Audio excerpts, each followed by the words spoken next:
dites ça aux autres que ça a été créé officiellement. Et que commençons donc vraiment des choses sérieuses avec cet acte que nous venons de poser.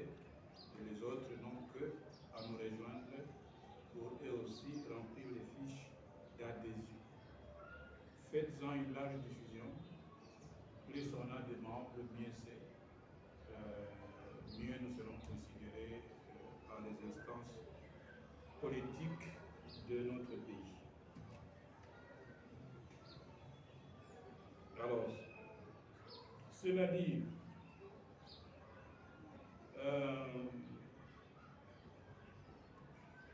le point qui suit, un projet titanique qu'on est en train de mener progressivement. Nous avons brûlé l'envie de nous occuper de la jeunesse de notre territoire. Et dans le domaine du sport, créer un club de renom au niveau de nous. Pour quelle cause? Nous avons constaté que notre territoire est enclavé. Pas seulement un enclavement au niveau de l'enclavement est total. À tous les niveaux, il y a l'enclavement. Au niveau du sport, nous n'avons aucune équipe. Je ne dirais pas dans l'histoire du territoire, mais aucune équipe ne participe au championnat provincial ni national. Ni territorial. Ni territorial. À un moment, il y a eu un championnat, il y avait un cercle à Mouzi. C'est aux années 2010-2014, mais c'est après une édition, ça s'est éteint. À cause des dissensions, le manque de sport, tout s'est effacé.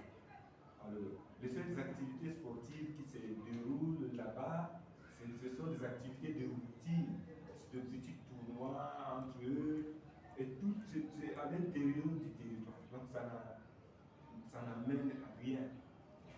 C'est un sport loisir qui ne peut pas pousser nos jeunes à aller plus loin. C'est comme ça que nous avons pensé qu'on pouvait vraiment créer quelque chose, réparer ces problèmes-là, et créer une équipe qui allait désormais participer dans les championnats provinciaux. Pourquoi pas au niveau de la Ligue à foot? Pourquoi pas, on ne verrait pas Mazembe venir jouer à l'autre et vice-versa. C'est ça le rêve qu'on a. C'est comme ça, comme les gens sont intéressés, on se dit bon ok, nous allons appeler les gens pour qu'on discute. C'est comme ça qu'on s'est rapproché, notamment avec le professeur Bernard, qui a été émerveillé qui s'est impliqué. Il est déjà dans le bain. Donc en gros c'est ça. C'est-à-dire nous voulons créer aussi une équipe vraiment de renom. Une équipe qui ferait la fierté même de notre territoire.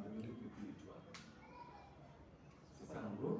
Et on est au niveau administratif, il faut des structures, il faut créer des comités d'administration, c'est là que nous sommes, il faut un statut pour bien habiller ces projets, parce que nous voulons aussi amorcer les problèmes de financement. Il faut trouver un financement, mais nous devons avoir une structure bien organisée pour attirer le partenaire d'investissement. C'est ça en fait. Merci. Oui, mais la dénomination.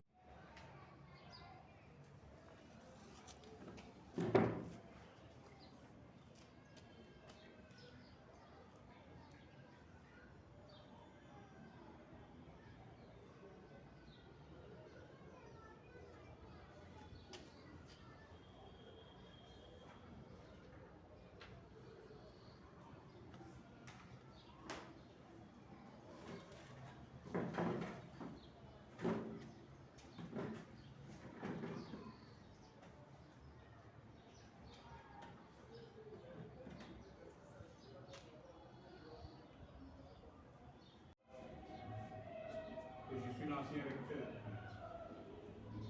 de cette université et de l'université. Comment ça Je dirigeais la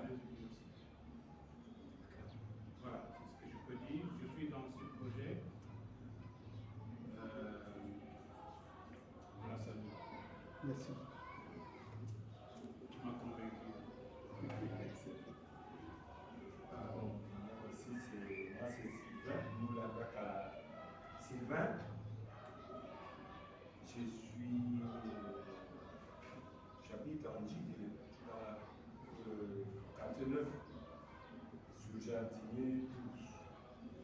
Je suis enseignant de carrière depuis mon jeune âge.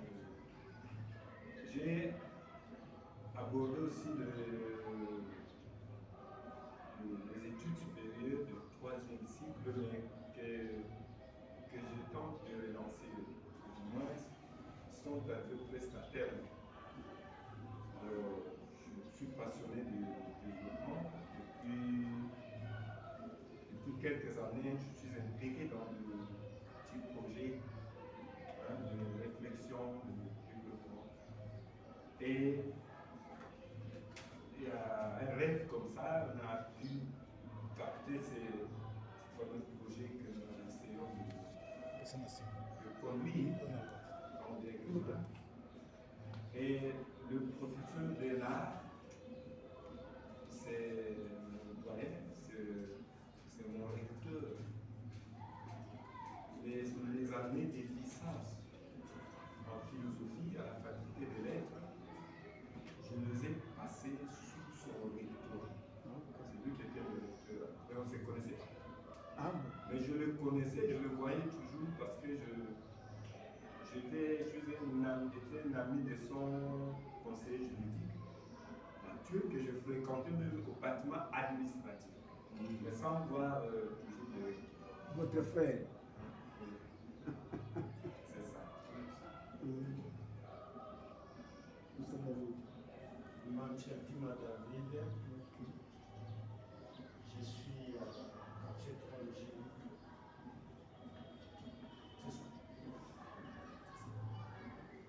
Ah, je suis M.